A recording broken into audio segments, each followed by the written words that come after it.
Maritza is in Maryland and says, Dave, my husband and I are on our way to being debt-free. Woohoo! We took your class earlier this year, and remember you saying to pay off the house last. When I talk to people about paying off my house, they say it's not a good idea, speaking of themselves, because of being placed in another tax bracket and having to pay high taxes. Is this so? Well, Maritza, one rule is don't take financial advice from broke people or dieting advice from fat people. So They Said and I Heard are the worst financial planning firm out there. Now let's talk about why, okay? Number one, under the current tax code enacted 2 years ago, a married couple has a $24,000 standard deduction. That means unless your write-offs on your house interest and your charitable giving and other write-offs that you have exceed $24,000, you will likely take the standard deduction on your taxes. Now, before that, that's a Trump-enacted tax law. It increased the standard deduction by double. The amount that you can take is a standard deduction. If you don't have write-offs in excess of that, you would take that. Now, before that, 80% of Americans did not itemize, meaning they took the standard deduction. Now, the standard deduction in the last 2 years has doubled. Translation, almost no one, it's going to be well under 10% of Americans, probably under 5% of Americans, will actually itemize on their taxes. You have to run a small business or make incredible interest payments or incredible charitable giving to bother to itemize because your standard deduction is so freaking big. Translation, almost no one actually takes the tax deduction on their house because they take the standard deduction. So this is complete BS. It's all theory, and it's all somebody talking over the Thanksgiving dinner that has no freaking idea what they're saying because they haven't ever taken hadn't ever done an itemized tax return. They take standard deduction every year, and they look at you and say, but I'm not paying off my house because I'll lose the tax deduction, which they didn't get the tax deduction, but they're too moronic to actually understand how this really works. And they're giving you advice. So let's say that you are one of the very few people that actually does take the tax deduction on your house. Let's run some numbers. Everybody get your calculator ready. Here we go. Let's pretend you had a $200,000 mortgage. I'll make it easy at 5%. 5% of $200,000 is $10,000. Does that sound right? Everybody say yes.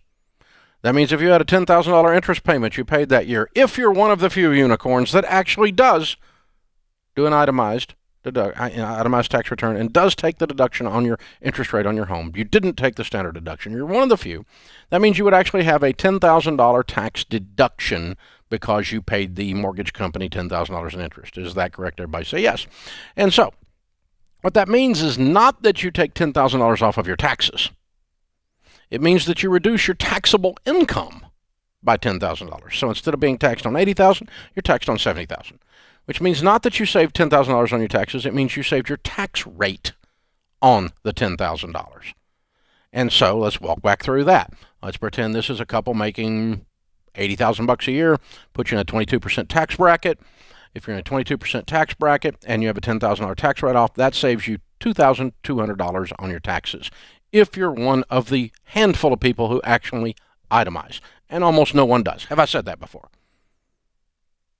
So what you did, if you follow your genius friend's suggestions, is you sent Countrywide Mortgage $10,000 because God forbid you'd pay off your mortgage and lose the tax deduction. So you sent Countrywide Mortgage $10,000. Why? So that you could keep from sending the government $2,200. People who trade $10,000 for $2,200 are not called sophisticated people. These are called morons. Don't trade $10,000 for $2,200. It's a bad trade. Trading a dollar for a quarter is a bad idea. And so when you keep a tax deduction in order for the opportunity to give someone money in order to save a quarter, and you give someone a dollar in order to save a quarter, you're not sophisticated.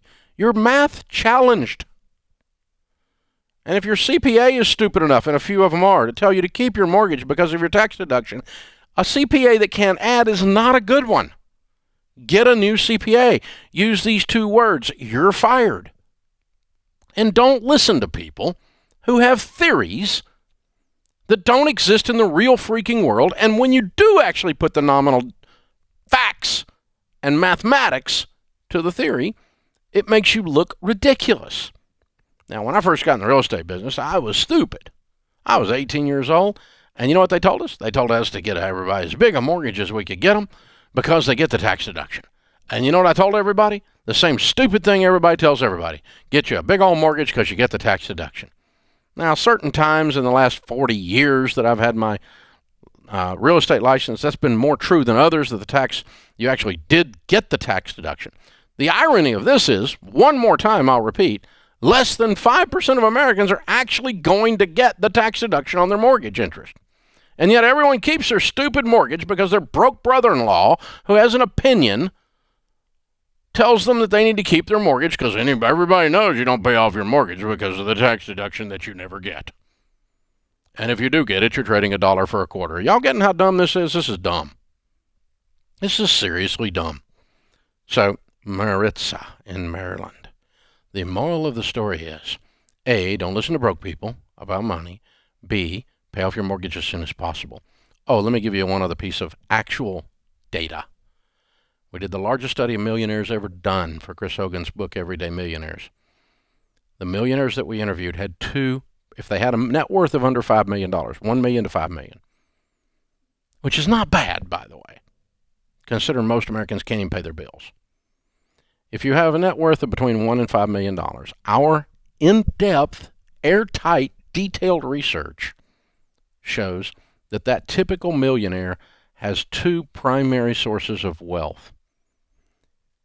Almost every time we talked to one of them, it was their 401k and their paid-off home that made them a millionaire. So they're sitting on $1.5 million net worth with a $500,000 paid-for house and $1 million in their 401k. So they're worth $1.5 million. They got no debt. That was very often that was the ratios that we heard in that research, over and over and over and over again.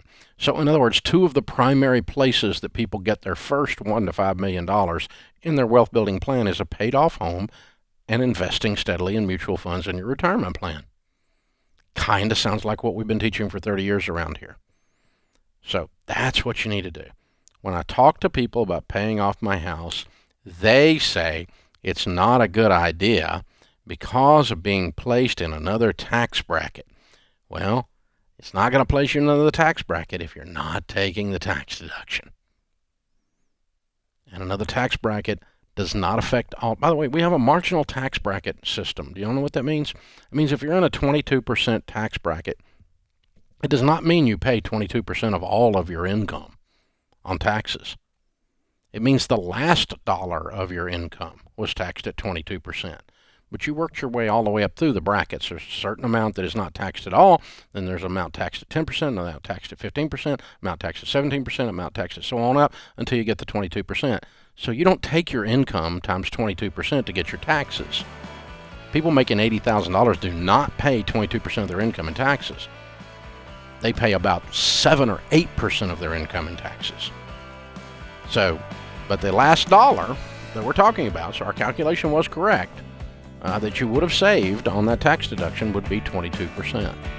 So I gave you the most generous possible analysis in that math, and it still gives you a mic drop answer.